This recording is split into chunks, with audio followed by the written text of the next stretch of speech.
Saludos amigos de Principalmente. En el día de hoy Principalmente recibe al licenciado Michel Camacho, con quien trataremos temas relativos al derecho de la regulación bancaria y financiera. Quédese con nosotros.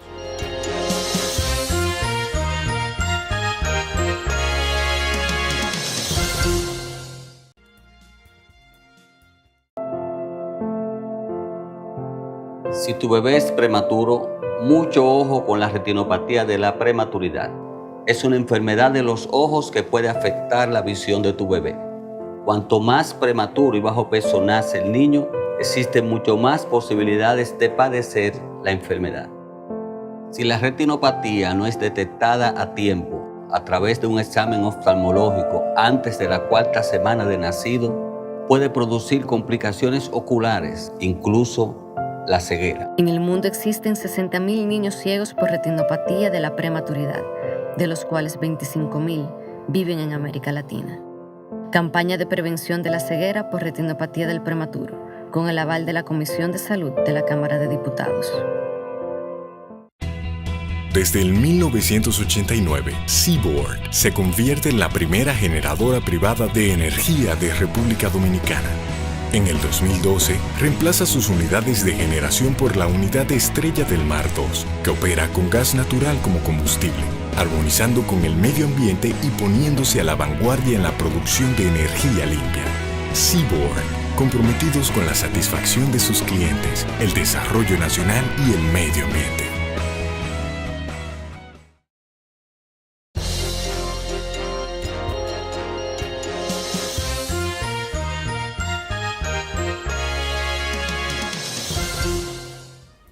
Saludos amigos de Principalmente. Hoy Principalmente cuenta con la presencia del licenciado Michel Camacho.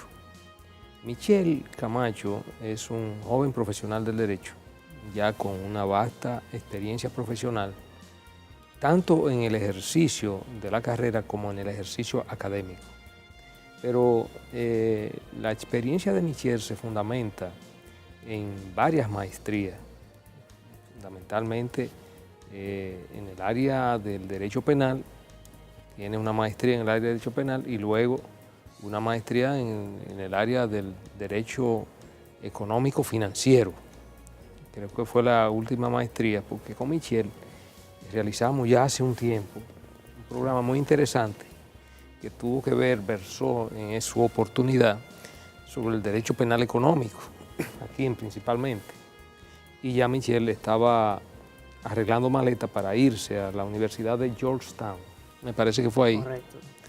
Y a realizar otra maestría, pero ya que tiene que ver con el derecho financiero, bancario financiero.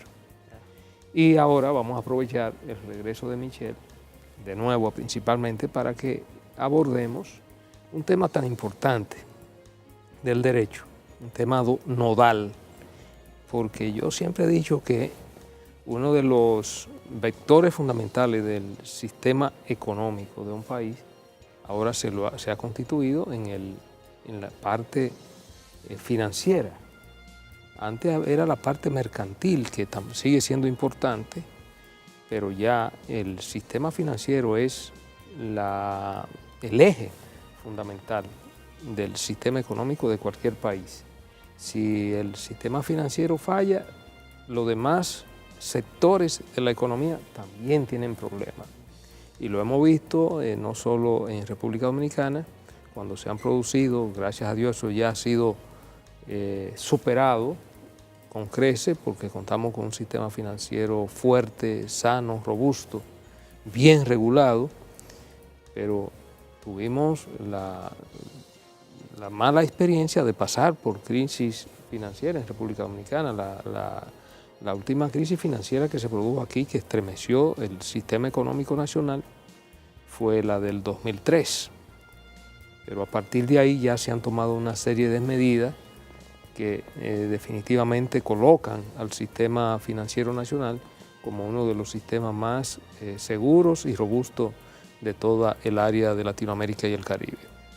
Entonces, con Michel vamos a tratar en esta oportunidad todo lo que tiene que ver con la legislación bancaria y financiera de República Dominicana y sobre todo lo que tiene que ver con los niveles de manejo y transparencia con que se maneja el sistema, valga la redundancia, el sistema financiero nacional.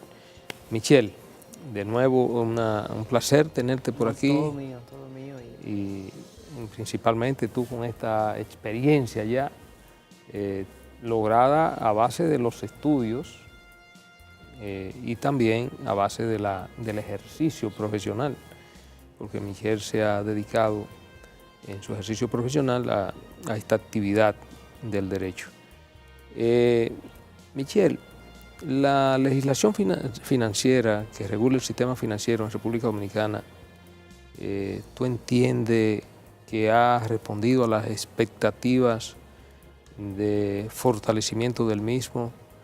Pero además, ¿tú entiendes que ya ha jugado un rol y que merecería ser revisada, actualizada y sintonizarla para futuras eventualidades que pudieran presentarse? Sí, bueno, yo pienso que para empezar la regulación bancaria, ¿no? que es regida, entre otras, principalmente por la ley monetaria y financiera. Evidentemente la Constitución establece un marco, una arquitectura de supervisión muy importante. Evidentemente hay una serie de mecanismos normativos accesorios que emite, por ejemplo, la Junta Monetaria dentro del marco de la Constitución y de la ley monetaria y financiera. Y creo que tenemos un marco normativo muy bueno, que ha permitido, número uno, que cumpla esa función que tú bien has mencionado, que es la función de ser, el sistema financiero, de ser ese aliado de la economía real. Porque al final de cuentas, lo que permite que una economía crezca, que el PIB crezca, que se distribuya la riqueza, es que existan productores agrícolas, industriales, que existan desarrollos inmobiliarios, etcétera, etcétera.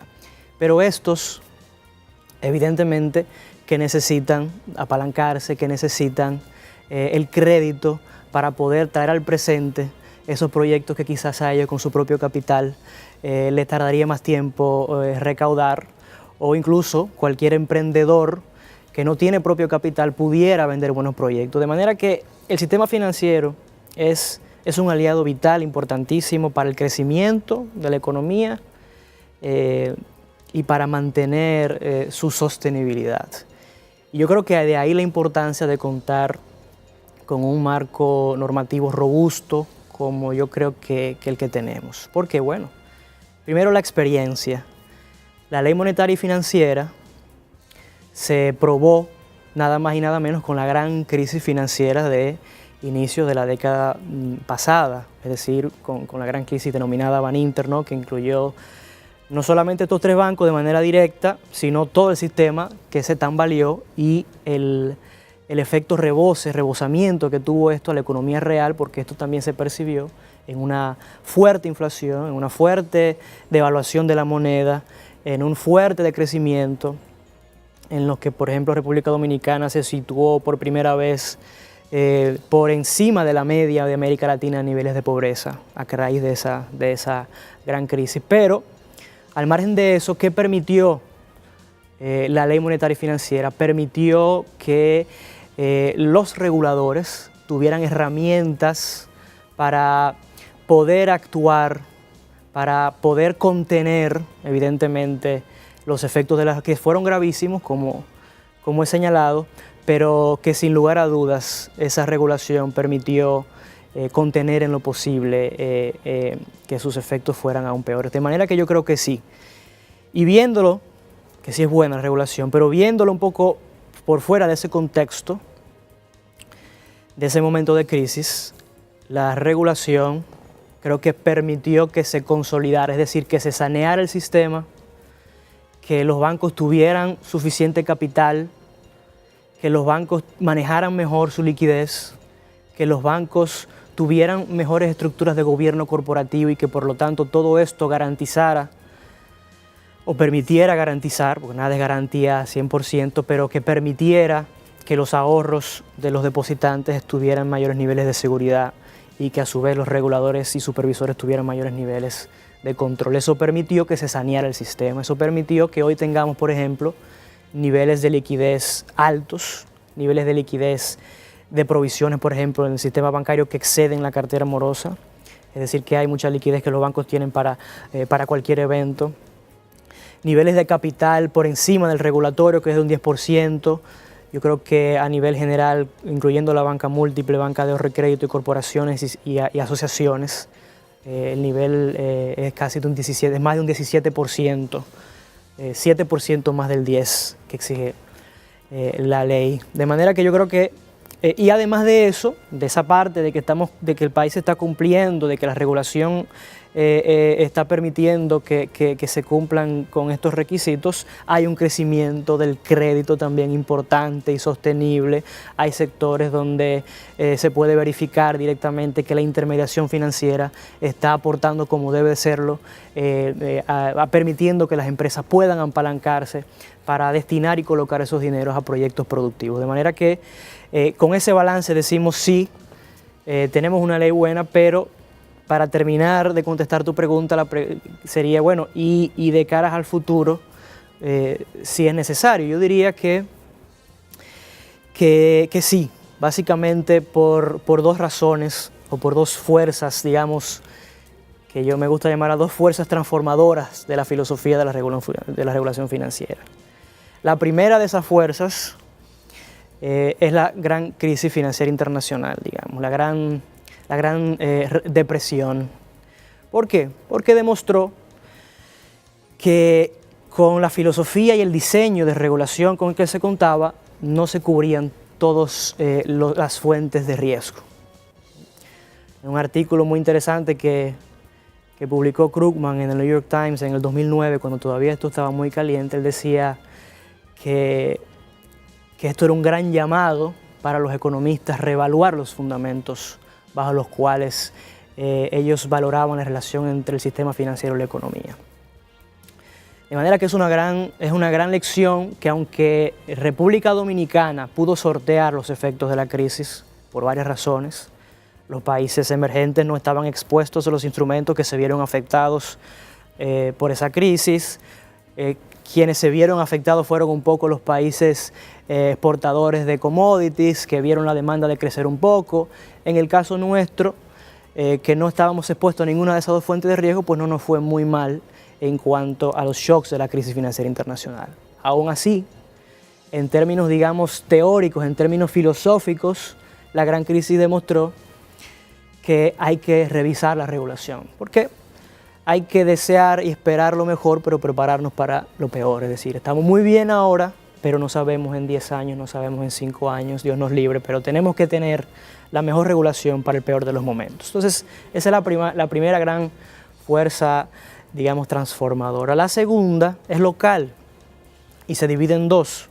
Por un lado, la Constitución ya establece que debe haber una coordinación en la regulación y supervisión del sistema financiero. Dice, bueno, la Junta Monetaria debe de coordinar con los diferentes supervisores del sistema financiero cómo estos van a ser regulados y van a ser supervisados. Es decir, que la Constitución, creo yo, de una manera muy avanzada, dice, ya no debemos pensar en el sistema financiero como simplemente la banca, porque tenemos sistemas de seguros y pensiones que tienen grandes pools de dinero, de los ahorros de los trabajadores que se van a las administradoras de fondos de pensiones, tenemos las personas aseguradas que se van a las aseguradoras, todos estos son inversionistas institucionales que colocan ese dinero en instrumentos del Estado que a su vez son intercambiados en el mercado de valores, ya sea a través de la bolsa o en el mercado OTC, y donde también la banca es un actor y donde también los inversores son actores y participantes. Es decir que el sistema ya se ha vuelto más dinámico y se ha vuelto más complejo porque interactúa con agentes que antes no eran consideradas como del sistema financiero. Siendo franco, la ley monetaria y financiera, cuando habla del sistema financiero, habla de la banca. Y ya la Constitución dice que hay que ensanchar un poco el concepto de sistema financiero y de intermediación financiera. De modo que esa es otra fuerza transformadora local que toca ya la estructura de la regulación, la estructura de la supervisión a nivel macro de todo el sistema. Y en segundo lugar, dentro de esta segunda fuerza, que ya un poco lo hemos dicho, es que el sistema es más dinámico. el sistema financiero, la regulación de la ley monetaria financiera fue pensada para prácticamente una banca aislada. Ahora hay que ver cómo este ecosistema interactúa y qué tipo de diseño, debido a esta interacción, qué tipo de diseño institucional se requiere para que la supervisión sea segura. Sí, Michelle, en estas sociedades globalizadas parece que es insuficiente los esfuerzos que hacen los países a nivel interno en sus propios procesos regulatorios. Y nos vienen normas de soft law desde esos espacios globales. ¿Cuál sería la importancia de instrumentos como sería Basilea en sus versiones 1, 2 y 3 para mejorar eso que tú hablas de posible blindaje frente a crisis o modos importantes de sortearlas?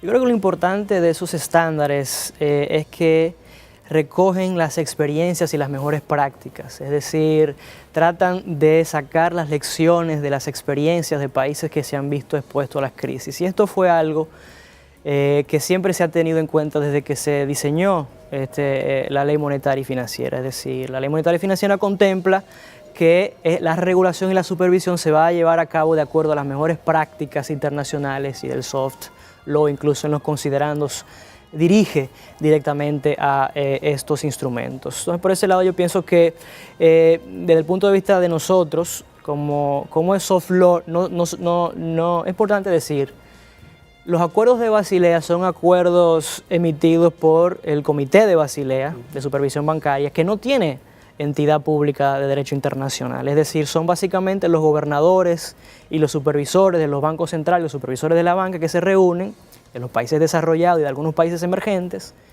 que se reúnen allá en Suiza, en Basilea, y dicen, bueno, esto fue lo que nos pasó y esto es lo que tenemos que hacer para evitarlo, entonces tenemos que regularlo así y así.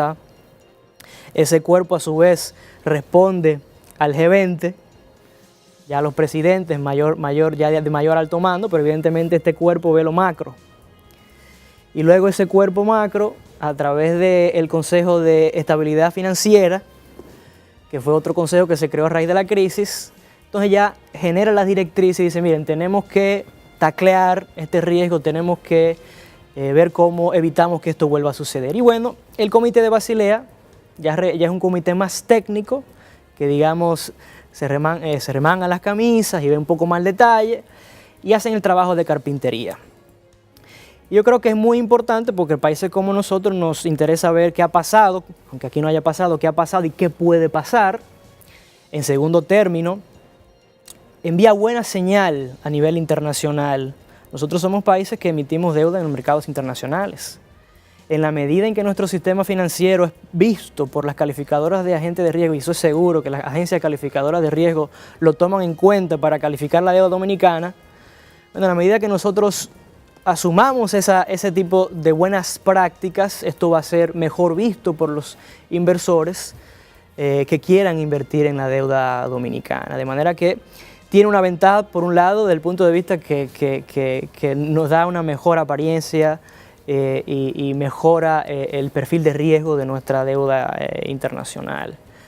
Y en segundo lugar, evidentemente que al ser un fruto de las mejores prácticas internacionales, el regulador tiene que verlo. Eso sí, tiene que verlo, tiene que analizarse, pero tiene que aplatanarse también, porque es importante que la banca esté regulada, pero que no esté excesivamente regulada, de manera que esa, digamos, excesividad impida que el negocio se lleve a cabo y que cumpla su función primordial de apalancar la economía real. Michelle, me surge una duda con respecto a todas estas regulaciones, regulaciones fuertes en los distintos países, recomendaciones de organismos internacionales especializados o de comités que tienen algún nivel técnico muy superior, que los países pueden tomar, blindaje. O sea, hay un montón de términos, de tecnicismos que nos indican al común, al que nunca ha entrado a un banco central a saber lo que se hacía adentro, que el sistema bancario está muy robustecido y que las herramientas están ahí disponibles para actuar en cualquier momento cuando haya un intento de crisis. Entonces, si tenemos todo esto desde hace tiempo, ¿por qué se producen las crisis? ¿Por qué en el 2001 tenemos una crisis en Argentina muy aguda, en el 2002-2003 en República Dominicana, en el 2008 en Estados Unidos, y en los últimos años Europa ha sido devastada, ha sido azotada por crisis económicas en Portugal, en España, en Chipre, en Grecia, que son países que anteriormente no habían dado demostración o indicios de que iban a tener mayores problemas. Entonces estamos en un sistema interconectado con un gran blindaje y tenemos experiencias de muchas crisis anteriores. ¿Por qué se siguen produciendo crisis? ¿Qué es lo que conduce a estos sistemas a fallar?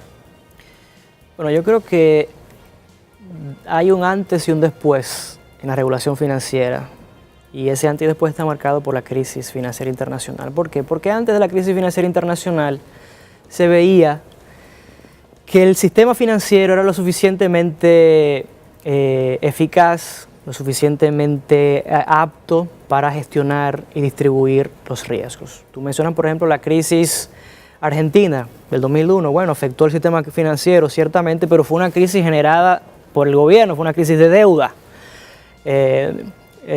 Podemos poner el ejemplo dominicano. Fue una crisis financiera producto de varios factores, entre ellos temas de mal gobierno corporativo, temas de ilícitos penales cometidos en el seno de entidades financieras y de mala estructura de regulación que venía arrastrándose desde antes de la ley monetaria y financiera. No propiamente se veía que las crisis financieras eran generadas a lo interno o por el mismo funcionamiento del sistema financiero, es decir, que hay riesgos endógenos. Antes se veía como que el riesgo venía de shocks de la economía. Entonces eso es lo primero. Después de la crisis financiera eso cambia. Dice, ojo, el sistema financiero también no es a veces eficiente distribuyendo los riesgos. Y mira cómo lo hace, que a veces distribuye riesgos y los concentra en los actores, nos expone a todos. Si no nos damos cuenta, si se cae, nos caemos todos.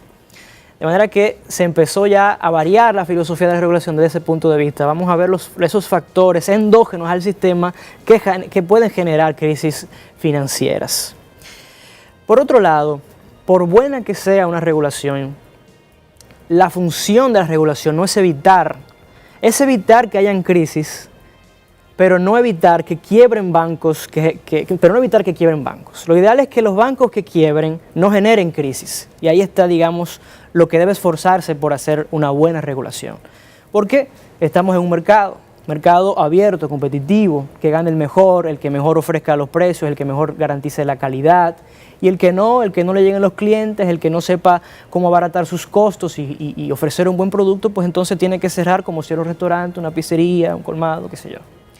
Entonces tienen que quebrar, pero tienen que quebrar de una manera que no generen volatilidad, que no generen riesgos de contagio, y ahí es que la regulación tiene que ser eficiente y tiene que ser buena. Y tiene que ser buena desde el punto de vista de ver cuáles son esos riesgos dentro del sistema que generaría precisamente esos contagios. Es un mito que yo creo que hay que empezar por destronar. O sea, el sistema financiero no puede estar garantizado. Mis ahorros no pueden estar garantizados por una sencilla razón. Si nosotros decimos eso, que todos nuestros ahorros de todos los ahorristas están garantizados, los bancos van a decir, y cualquier intermediario financiero, que puede hacer lo que quiera. Porque no tiene que internalizar los riesgos que asume con las decisiones que toma, porque la factura finalmente la va a pagar otro, el tío Sam.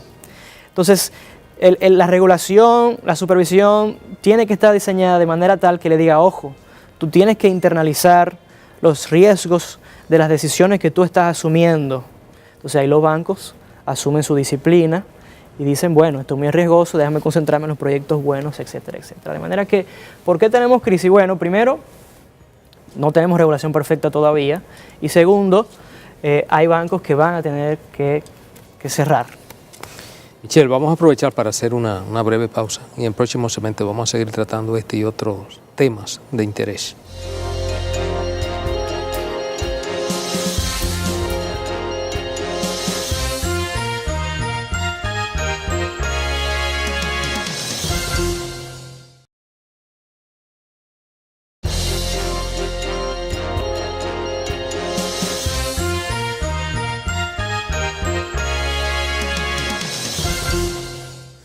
Seguimos, amigos, principalmente hoy con la presencia del licenciado Michel Camacho. Mira, Michelle, ciertamente el sistema financiero nacional o cualquier sistema financiero a escala mundial muchas veces tiene que ver con la forma en que se manejen esos grupos corporativos. Es muy importante, pero también hay un factor que incide de manera determinante y tiene que ver con el manejo de la economía del país.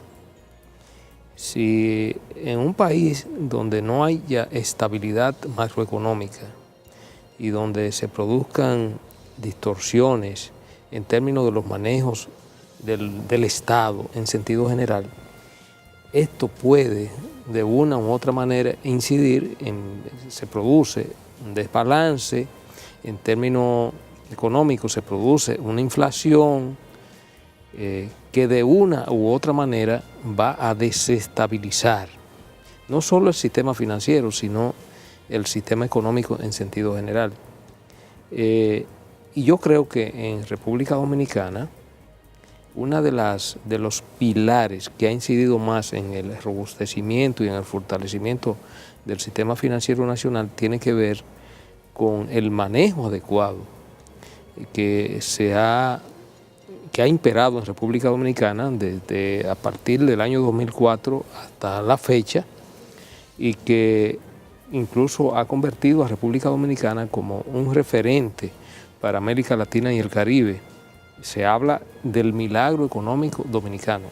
Fíjate que a pesar de vamos a decir, que el crecimiento económico se ha reducido enormemente en la mayoría de las economías de nuestra área, donde se habla de un crecimiento de los que más crecen de un 2%, un 3%, y sin embargo la economía dominicana ahora hay, según la CEPAL, creo que se proyecta un crecimiento de un 5.6% del Producto Interno Bruto.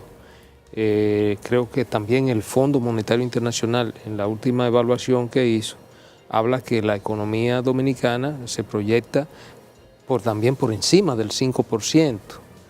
Es decir, es uno de los crecimientos económicos más altos de la región, el de República Dominicana. ¿No crees tú que esto también incide en que el sistema financiero nacional se mantenga estable y sobre todo robusto en el sentido de poder garantizarle al país un sistema sólido, sano?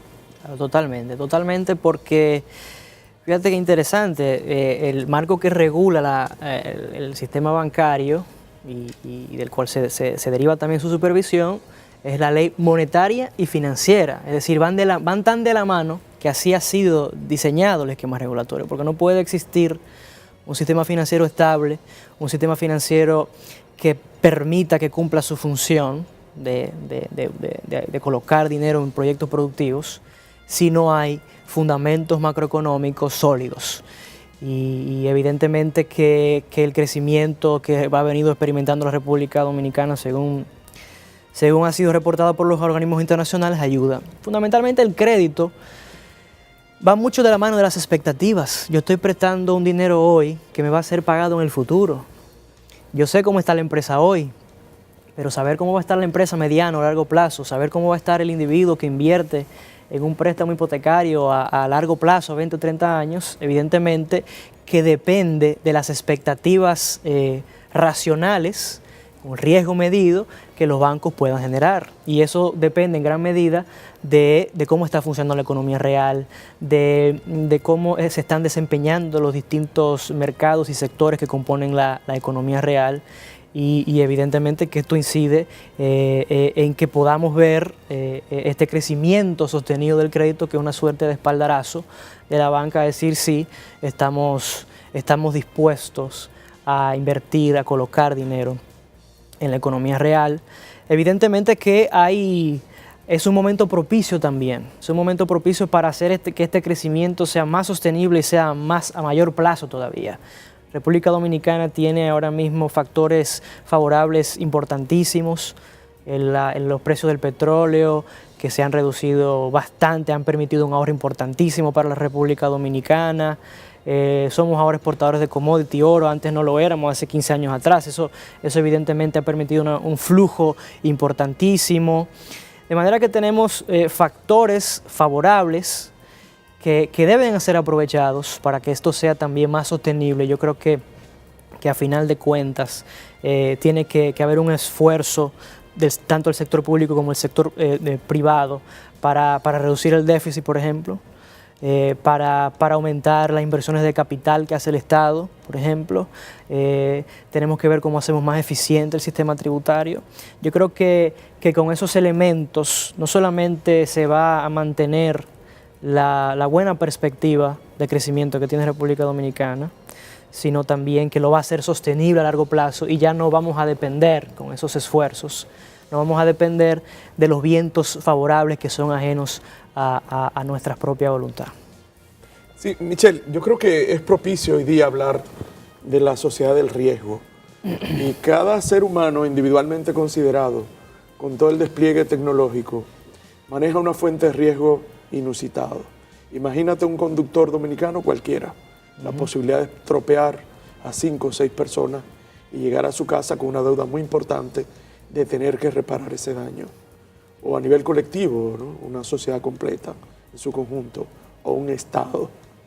Y a eso tú le opones una especie de desmaterialización, despersonalización de fuentes adicionales de riesgo. Por ejemplo, tú que has hecho maestría en estos temas, yo no, puedes saber quién está detrás de Standard & Poor's.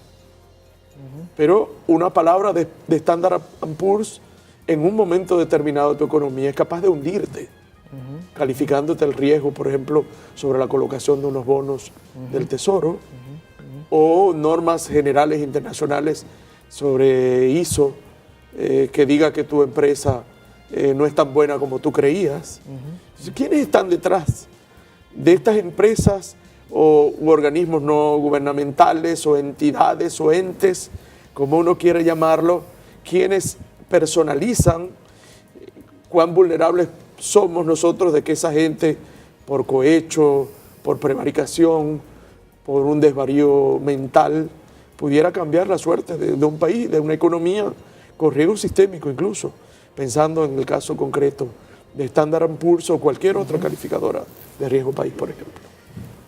Me parece muy interesante tu pregunta porque, bueno, ¿no? A raíz del no muy lejano fallecimiento de Ulrich Beck, ¿no? Con todo esto de la sociedad de riesgo y ciertamente que la sociedad moderna y las sociedades como la nuestra, que no nos podemos llevar quizás postindustriales como sí Europa, pero sí es una sociedad globalizada. Y esa globalización también trae consigo que los intercambios puedan hacerse de manera más sofisticada, de manera más compleja, digitalizada o a través de digamos, ingenierías jurídicas y contables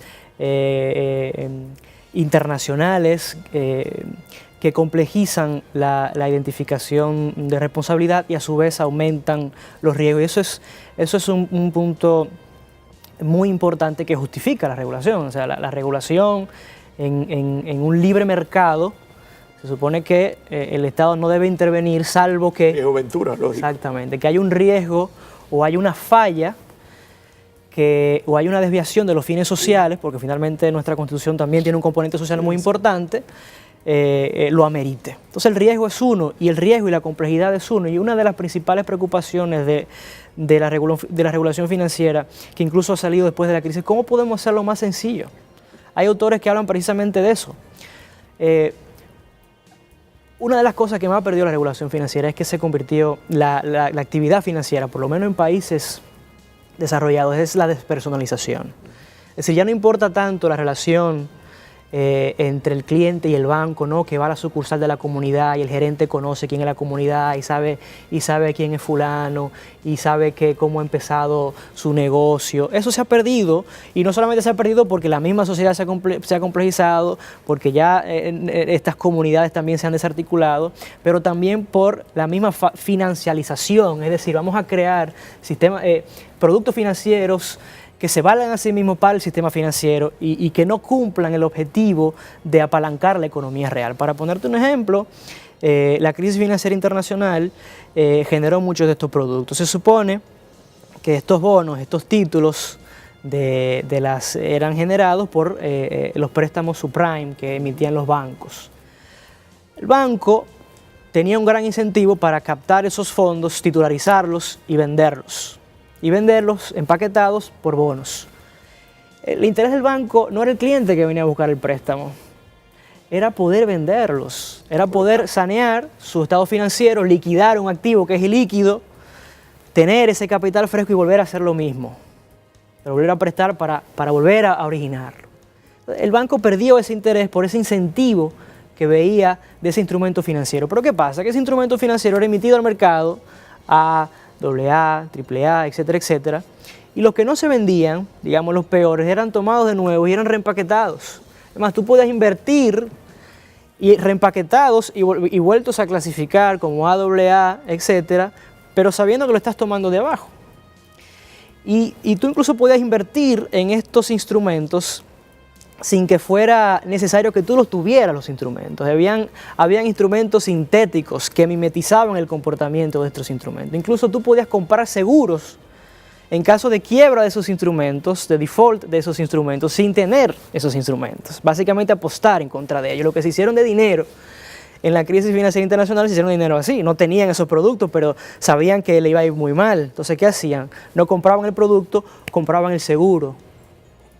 Alguien, como por ejemplo IAG, American Insurance Group, los vendía todos. O sea, sí, claro, nadie creía que iba a quebrar, los vendía todos. Entonces, ese ensimismamiento del sistema financiero es lo que se llama, digamos, la financialización.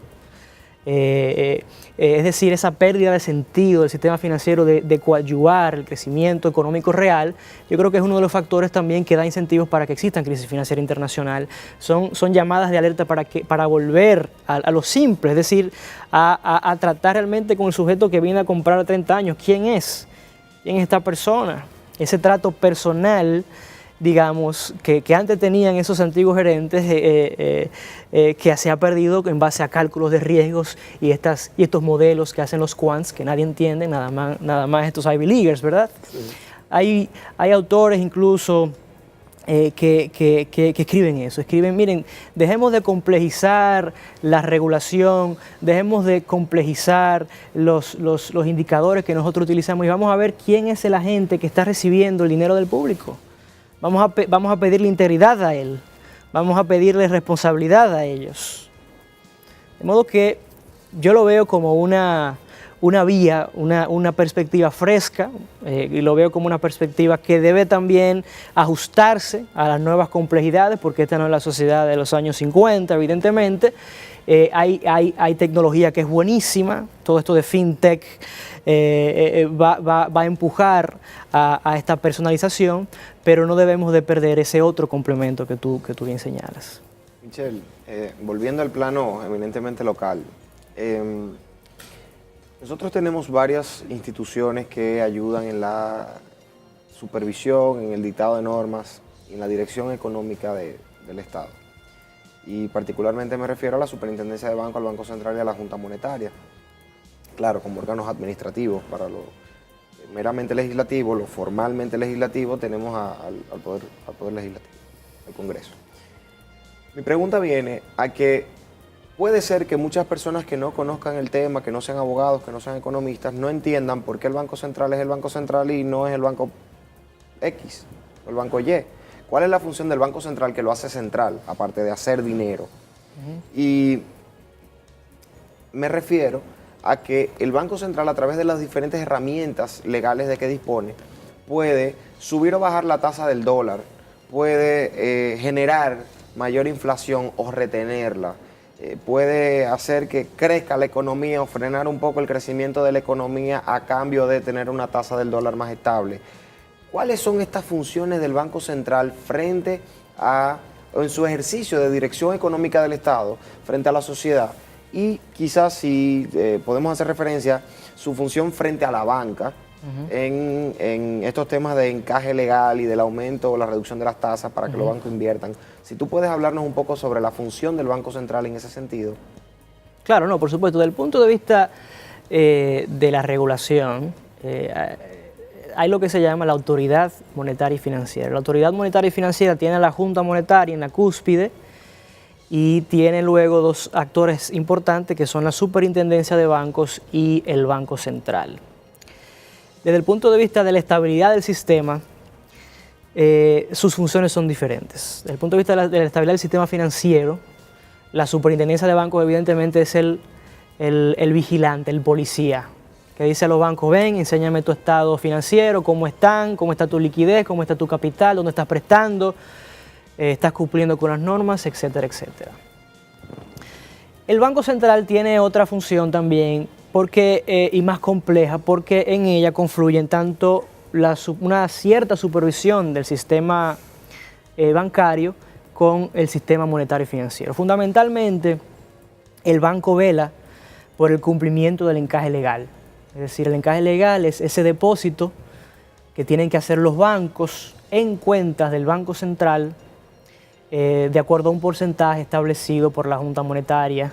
Es decir, que de cada depósito que captan los bancos tienen que destinar un porcentaje, guardarlo dentro del Banco Central para garantizar que tengan liquidez, para garantizar que puedan hacer frente a los requerimientos de liquidez. Evidentemente es una regulación muy rígida porque los bancos no la pueden sacar. Desde el punto de vista de la liquidez, los bancos tienen que tener otras estrategias de liquidez, es decir, tienen que tener disponibilidades en bóveda, tienen que tener disponibilidades en sus sucursales, de modo que esa liquidez que está en el Banco Central ahí depositada es una liquidez, digamos, de última ratio, pero tienen que tenerla y la tiene que supervisar el banco, que día a día todos los bancos cierren con esa cuenta. Pero la regulación del encaje legal también es una regulación monetaria. ¿Por qué? Porque el banco, cuando aumenta el porcentaje que deben depositar los bancos en el Banco Central, ¿qué está haciendo? Efectivamente está recogiendo dinero. Y cuando está recogiendo dinero va a afectar los agregados monetarios. Si está afectando los agregados monetarios, lo más probable es que el valor de la moneda aumente, el valor del peso dominicano. ¿Cuál es la relación? Fundamentalmente el Banco Central es el banco de los bancos, aunque tiene, a través de los mecanismos de intervención del mercado, los inversionistas pueden acceder dependiendo de los instrumentos que emite el Banco Central, pero los principales entes transmisores de la política monetaria del Banco Central son los bancos del sector privado. Por eso, porque tienen que tener el encaje, porque el Banco Central, cuando sube la tasa de política monetaria, le está enviando una señal a los bancos, dice que quiere que los intereses también suban, porque la política monetaria del banco es recoger la base monetaria para que ésta aumente su valor. Y eso depende evidentemente de las políticas inflacionarias o de manejo de inflación y de manejo de divisa que tenga el Banco Central. De manera que eso es una función muy importante desde el punto de vista monetario, desde el punto de vista macroeconómico, desde el punto de vista de la estabilidad financiera. Pero también el Banco Central es el banco de bancos, en el sentido de que desde el punto de vista de la estabilidad del sistema, cuando un banco está en aprieto, existe una ventanilla muy especial. Dice, bueno, un banco tiene problemas de liquidez, pero es solvente. Ojo, el banco no puede prestar dinero, el Banco Central no puede prestar dinero a un banco insolvente porque lo estaría rescatando, y eso es lo mismo que decir, le está dando la garantía que dijimos ahorita que no puede dar. Ahora, si un banco es solvente, tiene una buena cartera de créditos, pero está atravesando por un momento de liquidez y no tiene dónde buscar prestado, el banco tiene esa ventanilla de liquidez donde pueden acceder los bancos. Evidentemente es muy cara, precisamente para incentivar que llegue a ese extremo. Es muy cara, nadie va salvo situaciones difíciles, pero tienen, digamos, esa garantía mínima a los bancos que en caso de liquidez el banco le pueda proveer esa liquidez. Y bueno, ya la Junta Monetaria, que digamos es el órgano superior del Banco Central y la Superintendencia de Bancos, es una junta, digamos, compuesta por el ministro de Hacienda, por el superintendente de bancos, por el gobernador central y por otros miembros. Ya es un órgano regulatorio, digamos, tiene funciones regulatorias accesorias a la ley monetaria y financiera, complementa esa ley marco, toma decisiones también de índole de supervisión. Cuando hay un banco en crisis, quien autoriza que ese banco sea disuelto es la Junta Monetaria a solicitud de la Superintendencia de Bancos. Es un poco a muy grandes rasgos el esquema. Bien, Michelle, vamos a aprovechar para hacer una última pausa. En el próximo segmento vamos a recapitular sobre este y otro tema de interés.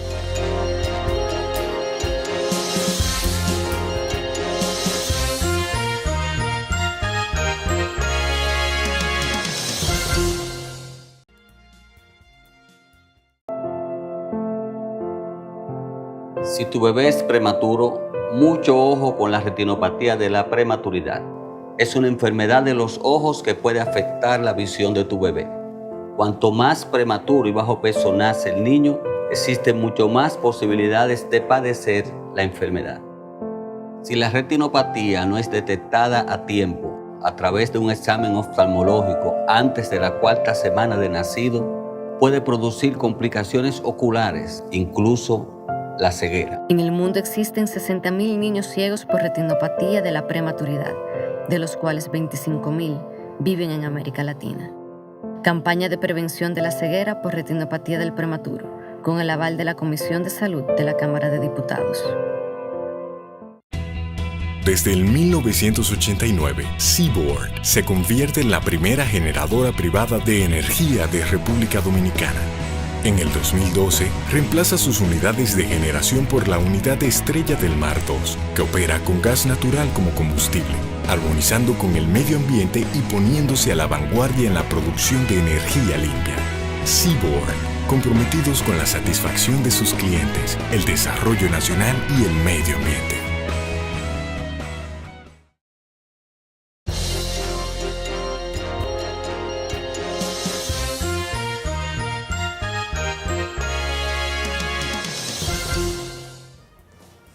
Seguimos, amigos, principalmente hoy con la grata presencia del licenciado Michel Camacho. Michel, hay un término muy popular y que le llega a la gente cuando se habla del sistema financiero, cuando se habla de la actividad financiera en sentido general. Cuando la gente oye hablar de la tasa de interés, que subió la tasa de interés, obviamente, cuando se sube la tasa de interés, esto viene reflejado por una serie de factores. ¿Cuáles son esos factores que inciden que en un momento determinado la tasa de interés suba o baje? Yo creo que esto se conecta con lo que conversábamos anteriormente. El negocio crediticio es un negocio de expectativas. Cuando el riesgo es percibido como negativo o como desfavorable, entonces evidentemente eso se va a reflejar en las tasas de interés de los préstamos. Es decir, los bancos están más reacios a prestar, los bancos prestan, digamos, con mayor recelo. Es un poco ese reflejo del riesgo esperado. Y viceversa, cuando las tasas disminuyen, tiende a ser un reflejo también de las buenas expectativas de que es seguro hacerlo, de que es seguro colocar el dinero en tal o cual sector. Fundamentalmente yo diría que ese es el tema. Sí, Michel, el complemento del derecho penal económico sobre toda esta actividad bancaria y financiera, ¿cuáles expectativas cumple? Si hay un diseño en paralelo y simultáneo, en el entendido de que hay unas reglas regulatorias y por el otro lado está ese derecho penal económico que debe seguir muy de cerca al menos esa filosofía y esa dogmática regulatoria para no constituir un contrasentido sobre los efectos de la regulación. Claro, debe haber una coordinación, debe haber una unidad de criterio en su diseño de cuál es el bien jurídico protegido y una complementariedad, digamos, entre ambos sistemas normativos.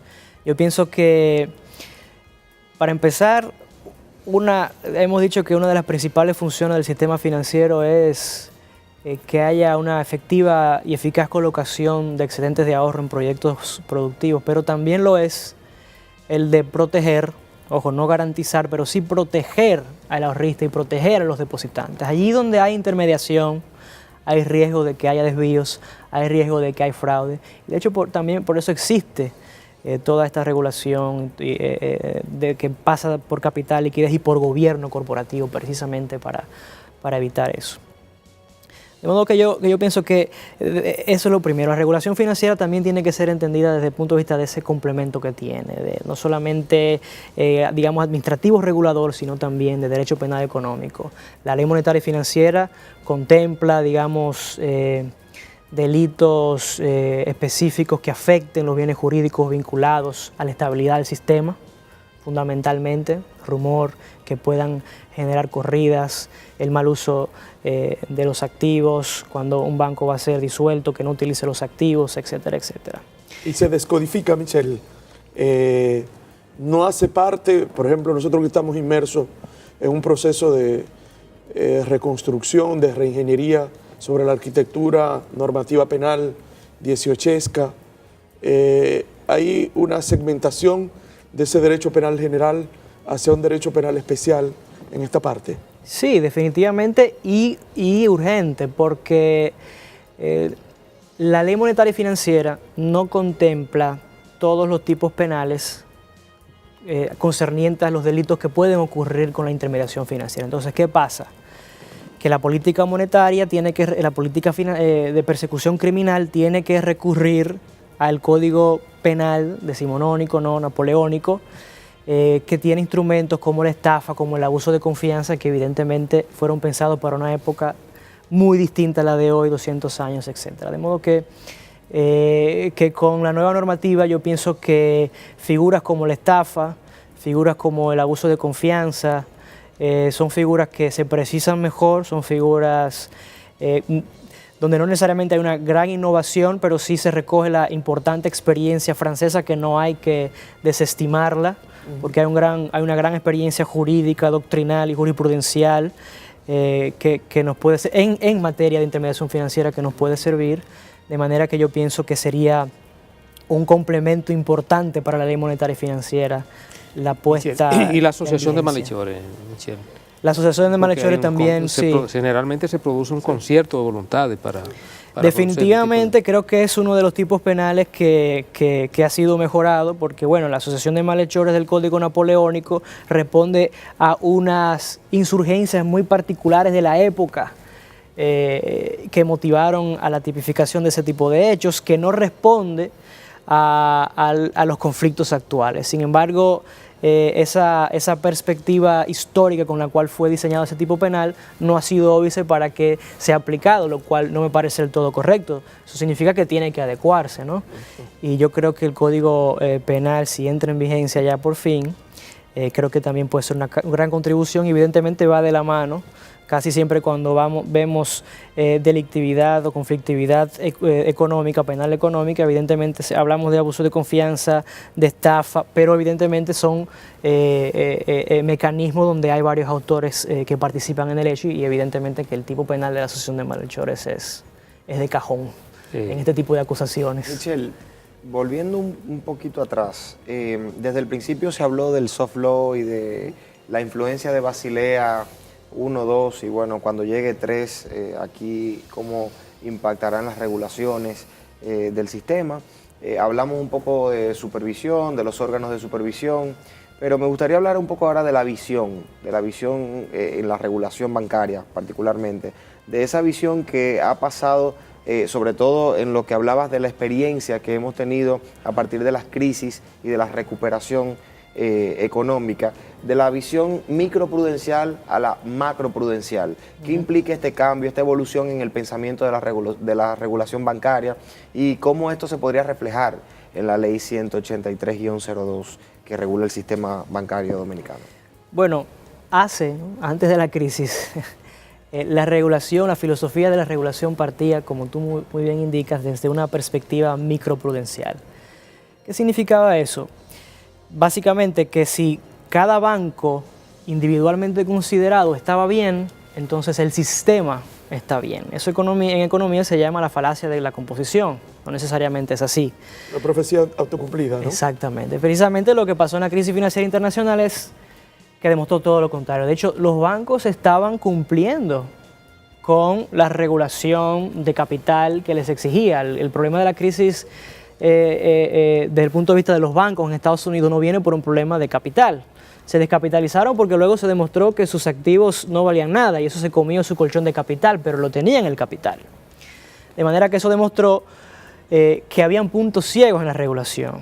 Y la pregunta fue, wow, entonces ¿quién está viendo el sistema desde el punto de vista integral, desde el punto de vista de los lazos y nexos que existen entre un banco y otro, desde el punto de vista también de los instrumentos que tienen que pueden ser similares. Entonces esa es la nueva visión, que es la visión macroprudencial. Digamos, no vamos a ver solamente el banco desde el punto de vista de los riesgos suyos y desde su hoja de balance, sino vamos a ver el comportamiento de todos los bancos, es decir, ¿están caminando ellos a la misma dirección?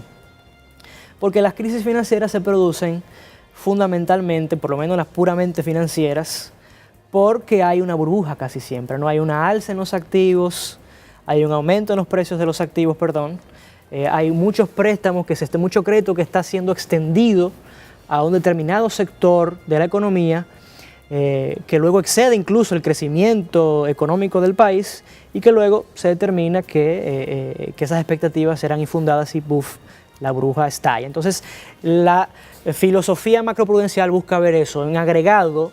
¿Dónde están colocando, por ejemplo, los bancos su dinero? Fíjate que una de las cosas que demostró, y por eso yo creo que es importante la reflexión interna local, es que la regulación puede ser procíclica, es decir, puede ser combustible para las burbujas, sencillamente por lo siguiente: los activos más seguros en los que un banco puede invertir son los activos inmobiliarios, o sea, asegurados. ¿Qué significa eso? Que los bancos tienen un incentivo para invertir ahí. ¿Qué pasó con la crisis financiera internacional? Particularmente en Estados Unidos, los bancos estaban invirtiendo en eso, estaban invirtiendo en esos activos que eran los considerados los más seguros y por los cuales no tenían que provisionar tanto capital como decir un préstamo de consumo. Entonces, desde el punto de vista de la regulación macroprudencial estaba excelente. Decía el regulador, usted está invirtiendo en activos seguros y usted está cumpliendo con su capital, pero desde el punto de vista microprudencial lo que había era una concentración de riesgos, porque al final de cuentas todos estaban colocando dinero ahí, y cuando no estaban colocando dinero ahí estaban comprando activos que estaban vinculados a esas carteras que ellos mismos originaban. Entonces, la cuestión es esa, y qué bueno que la Constitución ya lo avanza ya en el 2010 y dice, bueno, tiene que haber un coordinador de la supervisión, tenemos que ver desde el punto de vista integral todo el sistema como tal y sus sectores, cómo se están comportando. ¿Pero la 183 tiene algo de uno y de otro? ¿O? No, la ley monetaria y financiera no, porque es hija pura y directa de la filosofía microprudencial, por decirlo de alguna manera. De ahí el llamado a que haya una reflexión interna. No estoy diciendo que ese ya el antídoto, digamos, y la cura contra la enfermedad, pero sí evidentemente que ha abierto un debate muy importante que tiene que producirse aquí también. Bien, la verdad que brillante la participación de Michel. Michel siempre queda emplazado porque son muchos los temas que podemos tocar con Michel. Yo encantado de volver siempre. Y sobre todo vamos a tener un tema pendiente, un tema que será novedoso y que lo tocaremos en una próxima oportunidad con Michel, que tiene que ver con el nuevo proyecto de Código Penal. Porque esa es una de las especialidades de Michel y de la fortaleza. Sí. Recuerdo que Michel se inicia como docente en la Escuela Nacional de Ministerio Público, sí, cuando nosotros ocupábamos todavía la Procuraduría General de la República. Y Michel, creo que precisamente una de las materias que impartía era Derecho Penal Económico allá en el Ministerio Público. Bien, un placer, Michel, muchas gracias. Un gusto para mí.